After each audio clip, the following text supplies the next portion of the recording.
নমস্কাৰ কৰ্মচাৰী আৰু পেঞ্চনাৰৰ কাৰণে অতি গুৰুত্বপূৰ্ণ কেইবাটাও খবৰ লৈ আজিৰ এই ভিডিঅ'টো আগবঢ়াইছোঁ। প্ৰথম খবৰটো হৈছে কেন্দ্ৰীয় চৰকাৰৰ কৰ্মচাৰী আৰু পেঞ্চনাৰলৈ সুখবৰ। চলিত সপ্তাহতে বৃদ্ধি হ'ব পাৰে ডিএ আৰু ডিআৰ। কেন্দ্ৰীয় চৰকাৰে চলিত সপ্তাহতে কৰ্মচাৰীৰ ডিএ আৰু ডিআৰ ঘোষণা কৰাৰ সম্ভাৱনা আছে। ইয়াৰ দ্বাৰা 1,12,00,000তকৈ অধিক কেন্দ্ৰীয় কৰ্মচাৰী আৰু পেঞ্চনভোগী উপকৃত হ'ব।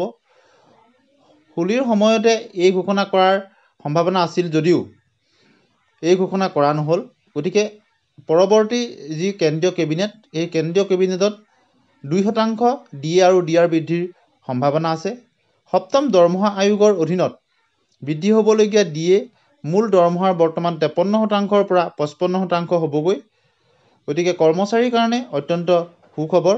দ্বিতীয় এটা খবৰ লৈ আহিছোঁ। দিছপুৰৰ ভিতৰত যাব নিদিয়ে CITUৰ ফালৰ পৰা কোৱা হৈছে সামাজিক মাধ্যমত। গতিকে উজান বজাৰ কাৰ্যালয়তে নিজৰ বিভাগীয় সঞ্চালকক সাক্ষাৎ কৰি বাজেট প্ৰতিক্ৰিয়া জনালে সদৌ অসম ৰাজ্যিক অংগনবাড়ী কৰ্মী সহায়িকা সংস্থাই। তৃতীয়টি খবৰ লৈ আহিছোঁ। বিত্তমন্ত্ৰীৰ বাজেট ভাষণত UPSক ক্ষুব্ধ NPS কৰ্মচাৰী সংস্থা। 24 মাৰ্চত কৰ্মবিৰতি দিছপুৰ চলো কাৰ্যসূচী।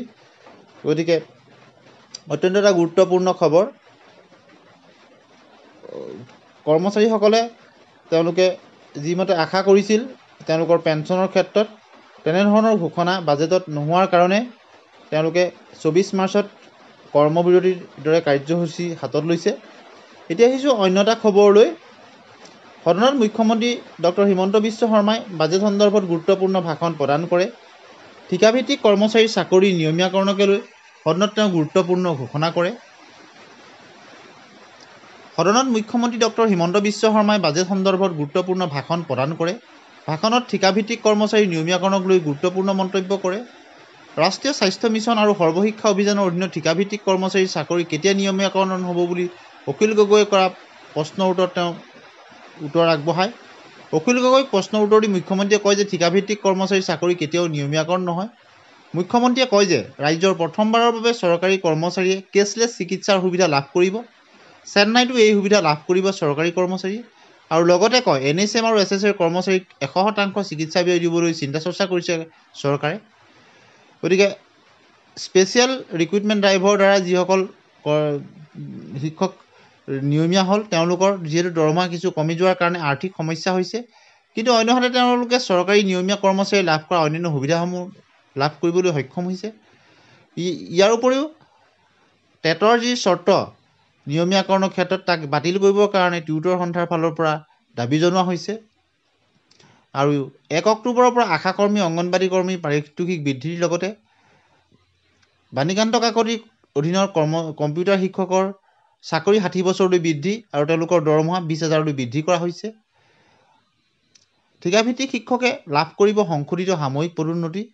গতিকে ৰাজ্যিক প্ৰাথমিক শিক্ষক সন্মিলনীৰ সৈতে শিক্ষামন্ত্ৰী মহোদয়ৰ এলানি বৈঠক অনুষ্ঠিত হৈছিল আৰু এই বৈঠকতে তেওঁলোকৰ বহুকেইটা দাবীৰ ওপৰত আলোচনা কৰা হৈছিল আৰু তাৰ বহুকেইটাত শিক্ষামন্ত্ৰী আৰু সংগঠনৰ লোক ঐক্যমতত উপস্থিত হৈছে।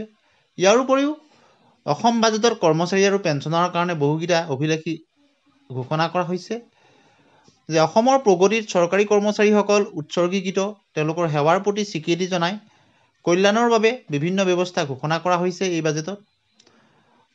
গতিকে চৰকাৰে 2005 চনৰ 1 ফেব্ৰুৱাৰী পূৰ্বে নিযুক্তি প্ৰক্ৰিয়া আৰম্ভ হোৱা নিয়মীয়া কৰ্মচাৰীসকলক পেঞ্চন পুঁজি নিয়ন্ত্ৰণ আৰু উন্নয়ন কৰ্তৃপক্ষৰ চুক্তি অনুসৰি নতুন পেঞ্চন আঁচনি NPSৰ তহবিলত জমা হোৱা চৰকাৰৰ যি ধন যদি ঘূৰাই দিয়ে তেতিয়া তেওঁলোকক পুৰণি পেঞ্চন প্ৰদান কৰাৰ কথা ঘোষণা কৰিছে। ইয়াৰ উপৰিও কেন্দ্ৰীয় চৰকাৰৰ আঁচনিৰ লগত MFLSA অধীনত যিসকল কৰ্মচাৰী তেওঁলোকৰ চিকিৎসা সুবিধা লাভ কৰে সেইখিনিৰ লগত কেন্দ্ৰীয় চৰকাৰৰ CGHSৰ হাৰত কিছু অন্যান্য সুবিধা লাভ কৰাৰ কথা কোৱা হৈছে, য'ত ৰাজ্য চৰকাৰৰ চিকিৎসা মহাবিদ্যালয়, হাস্পতাল, অসম কেঞ্চাৰ কেয়াৰ ফাউণ্ডেশ্যনকে আদি কৰি সংলগ্ন কৰা হৈছে। ইয়াৰ উপৰি প্ৰধানমন্ত্ৰী সূৰ্য ঘৰ মুফ্ত বিজুলী যোজনাৰ প্ৰতি উৎসাহিত কৰাৰ বাবে ৰাজ্য চৰকাৰৰ কৰ্মচাৰীক প্ৰতি কিলোৱাটত 2,000 টকাকৈ, সৰ্বোচ্চ 3 কিলোৱাটত 6,000 টকা পৰ্যন্ত ৰাজসাহায্য প্ৰদান কৰা হ'ব। এই সুবিধা ঘৰৰ চৌহদত সৌৰ চালিত বিদ্যুৎ আহৰণ সংস্থাপন কৰা 50,000 কৰ্মচাৰীক প্ৰথমে অহাসকলক প্ৰথম সেৱা ভিত্তিত উপকৃত হ'ব। ইয়াৰ উপৰিও আপোন ঘৰ আঁচনিকে ধৰি কেইবাটাও আঁচনিৰ কথা ঘোষণা কৰা হৈছে। 2021 চনৰ 5 ফেব্ৰুৱাৰীত অসম চৰকাৰে প্ৰাথমিক আৰু উচ্চ প্ৰাথমিক বিদ্যালয়ত প্ৰায় 6,500 শিক্ষকক টিউটৰ হিচাপে নিযুক্তি প্ৰদান কৰিছিল। প্ৰাপ্ত তথ্য মতে সেই সময়ৰ শিক্ষামন্ত্ৰী আৰু বৰ্তমানৰ মুখ্যমন্ত্ৰী ডক্টৰ হিমন্ত বিশ্ব শৰ্মাই নিযুক্তি সমাৰোহত টেট আৰু DLED উত্তীৰ্ণ হৈ শিক্ষক হোৱা যোগ্যতা অৰ্জন কৰাৰ লগে লগেই তেওঁলোকক নিয়মীয়াকৰণৰ ঘোষণা কৰিছিল।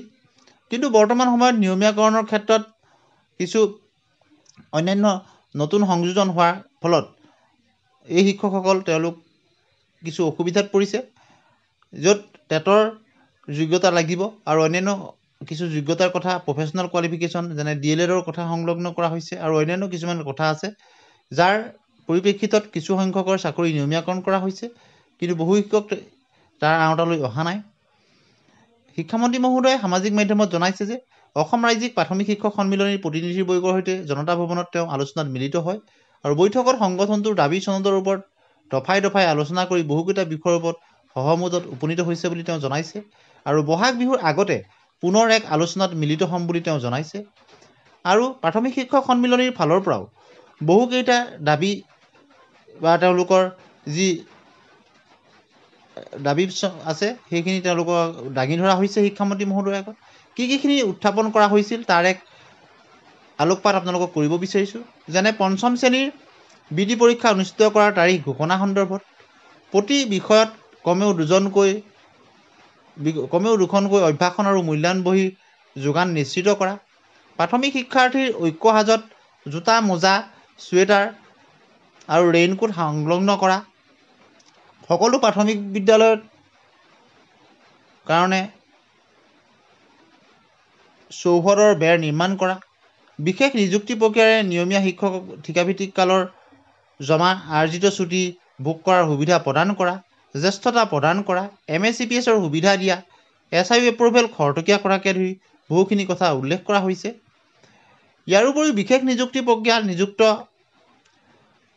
শিক্ষকসকলক এমালগেমেটেড নিয়মীয়া শিক্ষক আৰু নিয়মীয়া শিক্ষকসকলৰ মাজত পাৰস্পৰিক বুজাবুজিৰ অনুমতি দিয়া, বদলীকৰণ প্ৰক্ৰিয়া আৰম্ভ কৰাৰ তাৰিখ ঘোষণা কৰা, একত্ৰীকৰণৰ ফলত হাইস্কুলত কৰ্মৰত প্ৰাথমিক শিক্ষকসকলক নিজৰ ইচ্ছামতে তেওঁলোকক বদলিৰ সুবিধা বা পাৰস্পৰিক বুজাবুজিৰ সুবিধা দিয়া, এনেধৰণৰ বহুখিনি দাবী আছে। ইয়াৰ উপৰিও দুটা শিক্ষাখণ্ডত বিভক্ত হৈ থকা কিছু শিক্ষাখণ্ডৰ কথা কোৱা হৈছে, যিবিলাকক তেওঁলোকে ক'ভিড-19ত যি সিদ্ধান্ত লোৱা হৈছিল এটা শিক্ষাখণ্ডত অন্তৰ্ভুক্ত কৰাৰ কাৰণে তাৰো দাবী জনোৱা হৈছে।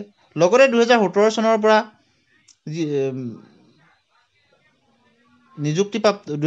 চনৰ পৰা তেওঁলোকে MACPSৰ যিখিনি দাবী সেইখিনি MACPSৰ সেইখিনি মোকলাই দিয়াৰ কাৰণে ব্যৱস্থা গ্ৰহণ কৰা, চাকৰি সেৱাবিধিৰ ক্ষেত্ৰত খচৰাত হোৱা শিক্ষা অধিকাৰ আইন সংশোধন কৰা আৰু পূৰ্ণাংগকৰণৰ বাবে বৈঠক অনুষ্ঠিত কৰা।